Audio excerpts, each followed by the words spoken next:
que también queremos dar, que es que... Ven, Isabel, ven. Ven, Manu, ven. Esto tiene que ser al revés, es decir, Manu se pone en el centro, así es solo del orden y estas cosas. Vamos a presentar a Manu Rincón. Manu, además de ser un gran profesional, es amigo. Y para abrir este bloque, pues creo, para mí es un gran honor tenerte aquí hoy. Es catedrático en la Universidad de Washington, en India, ha sido profesor del Instituto de Empresa, es ingeniero de Teleco, ha sido ex CEO de no sé cuántas empresas, 3 o 4, una de ellas era Cash Converters, ¿cierto? Y no sé qué más decirte, porque podría llenar aquí una hora solo contando tu currículum, ¿cierto? Vamos a hablar hoy de riesgos económicos. Creo que es una de las personas que más sabe de esto pues no sé, a nivel español. No sabría identificar tu ámbito de actuación, pero creo que incluso es internacional, ¿no? Y os ruego un aplauso fuerte para él. Vamos a ponerlo. 20 minutitos. Buenas tardes. Muchas gracias, Paco, por esa introducción. A mí no me gusta nada hablar de mí, pero creo que es importante contar un par de cositas, sobre todo para dar contexto, porque algunas de las cosas que voy a decir esta tarde en esta sala os van a remover, os van a parecer disruptivas, raras, diferentes. Bueno, yo soy ingeniero de Teleco, eso ya lo ha comentado Paco. Durante muchos años trabajé en Accenture y ahí entendí que transformar una actividad en un proyecto era siempre algo interesante, era siempre algo que traía beneficios. Luego, durante muchos años, he estado trabajando en Naciones Unidas en proyectos de desastres. Y voy a comentar algunas cosas de las que yo he aprendido, las voy a compartir con vosotros, para ver qué es un proyecto y qué es la gestión de riesgos. A mí lo que me gustaría compartir en estos 15 minutos que tenemos juntos es esos momentos en mi vida en los que alguien me ha dicho, pero esto de la gestión del riesgo, ¿para qué vale? Que son casi todos los días. Y yo durante muchos años he tratado de crear una narrativa, de crear algunos ejemplos, de tener algunas palabras y algunas metáforas para entender por qué es importante gestionar el riesgo. En Accenture siempre hemos dicho que nosotros ayudamos a las empresas a ser más exitosas y la mayor parte de ese éxito, de esa transformación que nosotros hemos propuesto, tiene que ver con convertir actividades permanentes en proyectos. En las empresas nos encontramos pues, algunas actividades que no tienen ni principio ni fin, que ocurren siempre, la contabilidad, por ejemplo, y que ocurren de forma, nosotros llamamos permanentes, pero de forma sin principio ni fin. Luego hay otras que llamamos proyectos. Normalmente, por ejemplo, pues proyectos de innovación es un ejemplo. Un proyecto de innovación es algo que empieza, que acaba, que tiene unas actividades en el medio y convertir proyectos de los permanentes en aquellos en actividades permanentes, en aquellos que son proyectos, tiene ventajas muy claras, ¿no? La primera es que te ayuda a clarificar cuáles son los objetivos. Dices, ¿para qué vale? ¿No? Cuando tú diseñas un proyecto, cuando yo diseño un proyecto, lo primero que tengo que pensar es ¿y para qué? ¿Qué es lo que quiero conseguir? ¿No? Lo cual ya es un beneficio en sí mismo. Otro de los beneficios es que me permite gestionar actividades, tiempos, costes, etcétera. Y eso es importante porque así cuando algo ocurre, así cuando yo necesito un determinado recurso o llega una determinada actividad, yo he preparado las personas que lo tienen que ejecutar, los tiempos, los costes, las líneas de financiación, etcétera, etcétera, etcétera. Pero probablemente uno de los elementos por los que necesito más gestionar proyectos es porque quiero gestionar el riesgo. Si a nivel individual, si yo quiero explicar el riesgo, yo digo, imagínate que yo quiero hacer puenting, yo me quiero tirar atado a una cuerda desde un puente. ¿Vale? ¿Me tiro o no me tiro? ¿Sí? Tírate, dice. Esto es amor.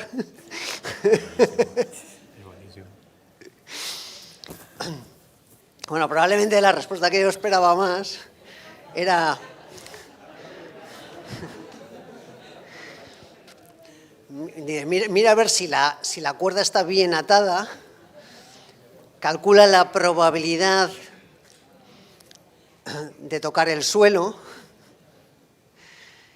calcúlame estadísticamente qué porcentaje de personas han salido vivas, ¿no? Es decir, una aproximación más racional hacia una toma de decisiones, porque yo ya sabiendo el peligro que tiene, sabiendo las estadísticas y demás, ya puedo tomar una decisión mucho mejor sobre si me tiro o no me tiro.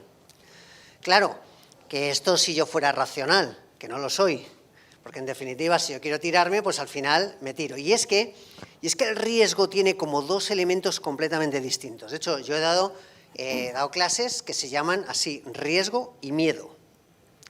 Porque el riesgo tiene dos partes completamente distintas. Una es, voy a mirar hacia afuera, voy a utilizar estadística, inteligencia artificial, etcétera, algunas de las tecnologías que hablaré luego, que influyen en la gestión del riesgo, pero hay otra que es muy diferente, que es, yo tengo miedo, y si tengo miedo debo hacerlo, porque hay una gestión mía personal interior que me lleva a hacer proyectos, ¿no?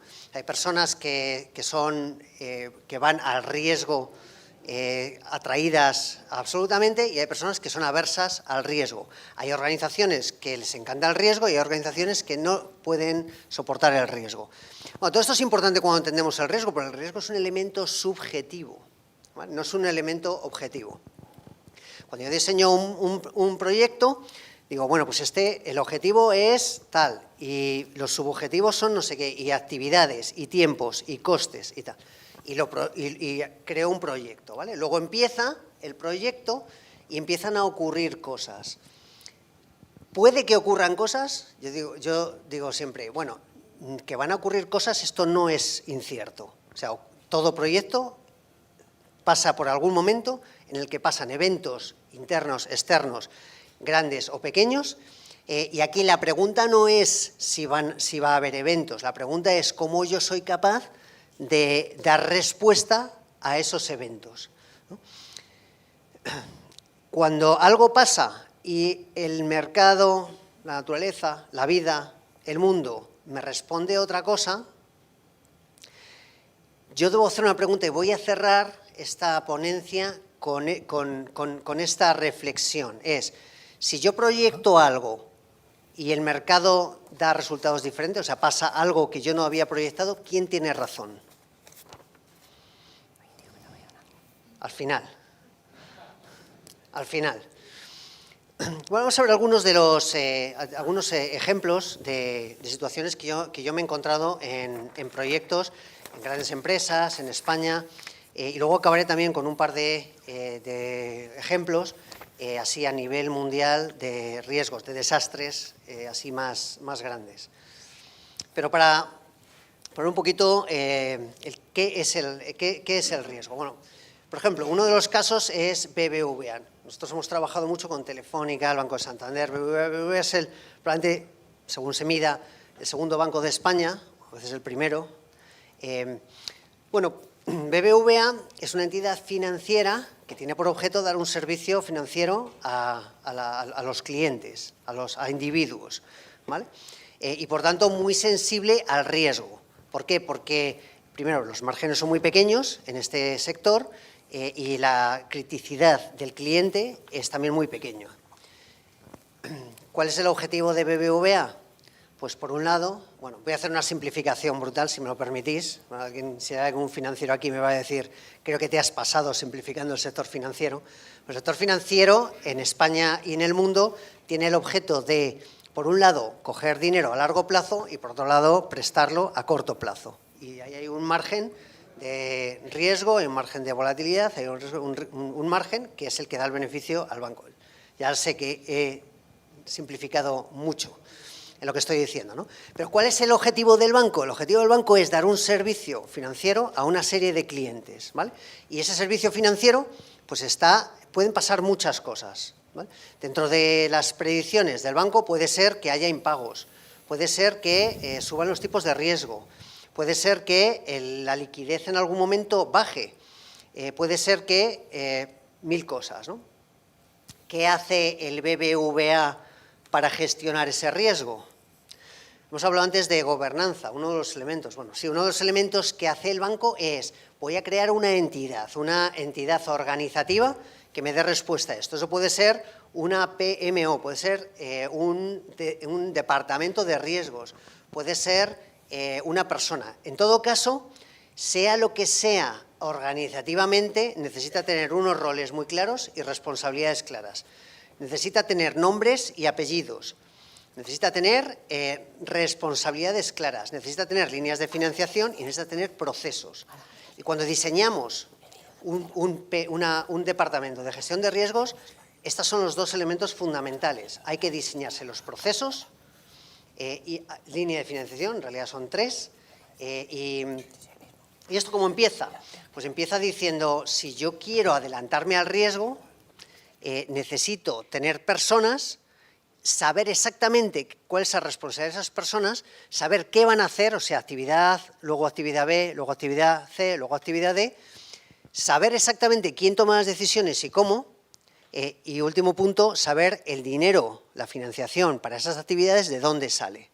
Bueno, pues esto es lo que hace el BBVA, que por cierto lo replica prácticamente de la misma manera el Banco de Santander, Bankinter y otras entidades del sector financiero en España y en el mundo, en realidad, ¿no? Bueno, ¿cómo diríais que el banco BBVA es capaz de predecir? Porque una de las cosas que se dan cuenta los bancos es que en este entorno tan cambiante, donde ocurren tantas cosas que son muy difíciles de predecir, ¿cómo se da cuenta una entidad financiera de lo que va a ocurrir y qué tiene que hacer con ello? Es que esta pregunta es importante porque una vez que ha ocurrido el evento, entonces hay que dar respuesta, ¿vale? Y mientras uno da respuesta, y mientras piensa, y mientras hace, y mientras toma decisiones, pues se ha pasado parte del efecto. Una de las razones por las que necesitamos gestionar el riesgo es porque lo podemos hacer activamente antes, ad hoc, antes de que ocurra.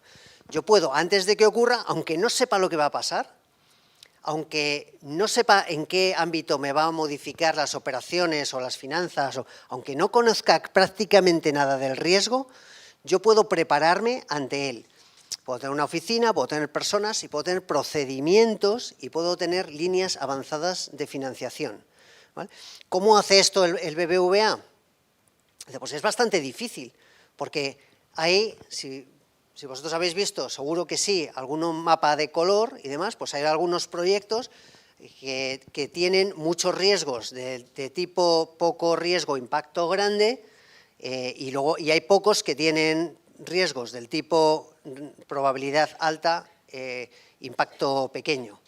Bueno, en este mundo tan cambiante, de tanta volatilidad en el que estamos, la mayoría de los riesgos que nos preocupan son aquellos que son de probabilidad baja y de impacto alto, ¿vale?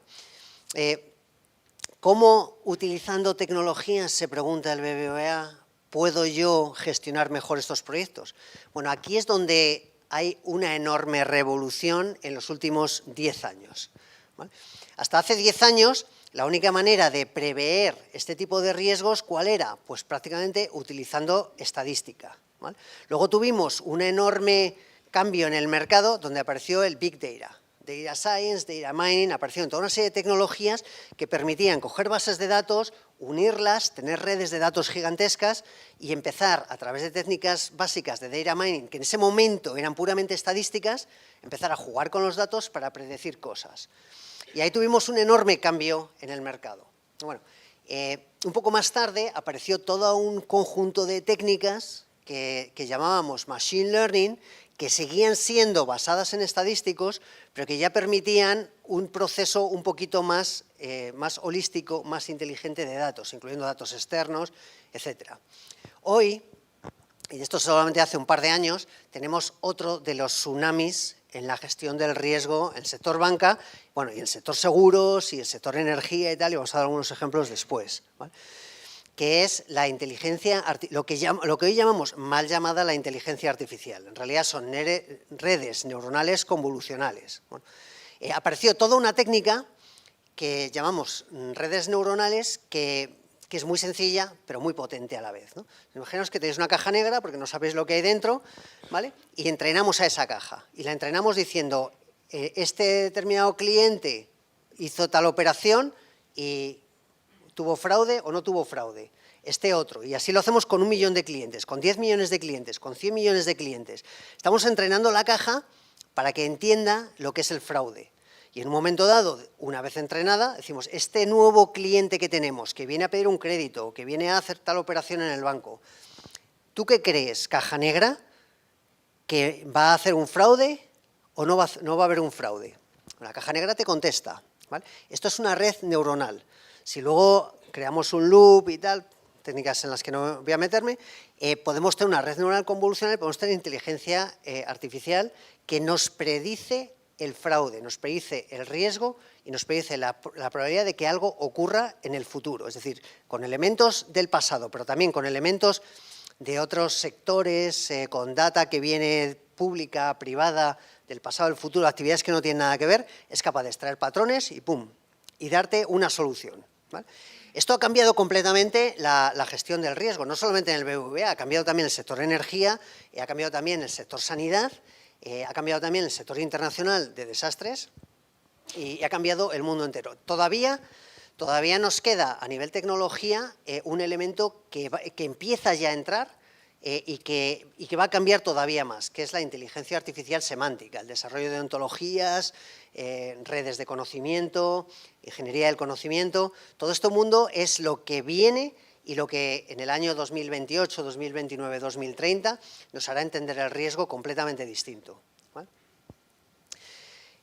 Hay riesgos muy sencillos, hay riesgos de, yo tengo una UCI, por ejemplo, que eso es uno de los proyectos que tuvimos hace varios años muy interesante, y en el hospital veían a la UCI como una actividad permanente, ¿vale? Como algo que no tenía ni principio ni fin.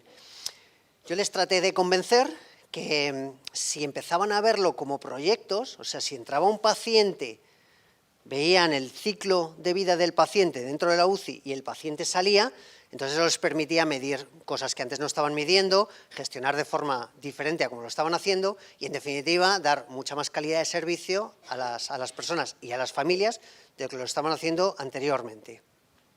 Esto ha cambiado también el sector energía. Ahora sabemos predecir a través de inteligencia artificial si se va a romper un cable o se va a romper un nodo y buscar nodos alternativos o incluso reconstruir la infraestructura. Cambios radicales.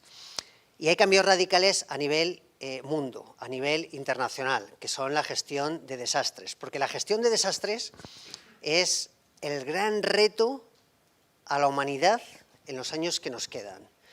Y es que antes yo podía hacer un proyecto, podía diseñar un proyecto y no tenía por qué meter variables de contexto demasiado grandes, pero hoy tengo que meter probabilidad de una pandemia, probabilidad de una inundación, probabilidad de un incendio, una guerra, un riesgo económico fuerte. Estos son elementos con los que tenemos que convivir. El cambio climático nos los ha regalado y tenemos que convivir con ellos. Y son cisnes negros, son eventos que tienen probabilidad muy baja, pero impacto altísimo. Si yo tengo una pandemia y gestiono un hospital, pues no es una pequeña cosa, ¿vale? Si yo gestiono una red eléctrica y tengo cambio climático, no es una pequeña cosa. ¿Cómo se gestionan estos macro riesgos en el mundo? Bueno, aquí la tecnología es la que está cambiando el juego completamente. Es verdad que hay quien dice que la tecnología es la que ha creado el cambio climático y todo este tipo de riesgos, pero también es la que está solucionando el tipo de riesgos. Por ejemplo, en Nueva Zelanda, hace unos años hubo un enorme terremoto. Gracias a que tenían sensores, millones de sensores por todos los lados de temperatura, de presión atmosférica, de miles de sensores por todo el país, fueron capaces de recuperar todos esos datos y predecir con relativa antelación que iba a haber un terremoto y un terremoto incluso del nivel que fue finalmente. Bueno, esto lo hace la tecnología. Si yo pongo millones de sensores. La sensórica, el Internet of Things está muy desarrollado en los últimos años. Yo pongo muchos sensores y empiezo a recibir datos y luego los proceso. Y los proceso con técnicas de Machine Learning o con técnicas, ahora se están procesando con técnicas ya de inteligencia artificial. Soy capaz de prever. Claro, prever no es todo. Una vez que preveo, tengo que empezar a hacer cosas, tengo que dar una respuesta, tengo que empezar a crear cosas. Pero es que tenemos agéntica, tenemos agentes de inteligencia artificial que son capaces de encapsular inteligencia y dato y son capaces de, cuando detectan que va a haber un terremoto, empezar a tomar decisiones. Empezar a tomar decisiones quiere decir que avisan a las personas adecuadas, quiere decir que cierran las puertas de los ascensores, quiere decir que dan el freno a los trenes, quiere decir que empiezan a hacer cosas de forma completamente automática, sin supervisión de personas, ¿vale? Con lo cual, todo este sistema de inteligencia artificial que me está permitiendo predecir y crear estructuras antes de que suceda, ¿vale? Luego sucede, luego llega el terremoto. También ahí la tecnología me está ayudando, porque empiezan a aparecer actividades automatizadas, ¿vale? Y luego además hay una reconstrucción, y aquí en la reconstrucción es donde más énfasis ponemos nosotros, porque la gestión del riesgo, y esto es un tema que se habla muy poco, y yo me encuentro en esta situación constantemente en empresas, en Naciones Unidas, a nivel internacional. ¿Qué significa reconstruir? O sea, ha pasado algo, un Dana en Valencia, ¿y qué significa reconstruir? Cuando oigo a los políticos, oigo a los empresarios, digo, os estáis equivocando, que reconstruir no significa vamos a tener lo que teníamos antes. Es verdad, hay algo que es la reconstrucción de la infraestructura, y es verdad que eso es un coste alto, y además es la parte visible, y lo demás es más intangible. Pero realmente, donde está el efecto grande de la reconstrucción no es en la infraestructura, está en que ha habido niños que no han ido a la escuela, y eso a medio o largo plazo son niños que tienen peor educación. Está en que hay empresas que han suspendido operaciones, y esas empresas, al final, su competitividad está sufriendo. Donde hay toda una sociedad que ha sufrido un shock, y ese shock postraumático hay que tratarlo a nivel social, a nivel psicológico, etcétera, etcétera. Todos esos partes de la reconstrucción son en realidad mucho más importantes y se toman mucho menos en consideración habitualmente. Cuando hablamos de reconstrucción en gestión de riesgos, no significa construye lo que ya había antes, significa diseña lo que querrías que hubiera habido, diseña una sociedad, una economía, un medio ambiente resiliente con el objetivo de que pase lo que pase, que va a pasar, al final tengas una estructura que te permita minimizar el impacto negativo. Y esa es la idea. Pues es que rediseñar significa a veces pues, coger todo un barrio y moverlo a otro sitio, hacer una relocación de ese barrio. Significa tomar medidas que no son necesariamente positivas para todos los colectivos. Significa, por ejemplo, que cuando haces un rediseño social después de un terremoto o después de una inundación, probablemente hay grupos sociales que se benefician más que otros. Y esto duele, es conflictivo y hace daño. Sobre todo supone una gestión del cambio y normalmente los humanos nos resistimos a las gestiones del cambio. Hay más tecnologías. Una de las tecnologías que está cambiando radicalmente el mundo de la gestión del cambio es el blockchain. No, blockchain no está cambiando nada la gestión del riesgo. Muchas gracias. Sí.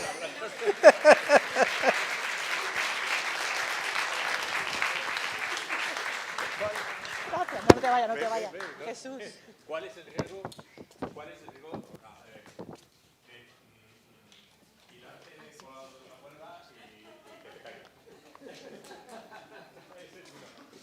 ¿Cuál es el riesgo de hacer una presentación después de haber hecho miles de presentaciones y que no te pasen las diapositivas? Yo quiero agradecerte, Manu, que nos hayas contado todo esto, de verdad. Un aplauso fuerte para él. Amigo Manu. Muchas gracias. Muchas gracias.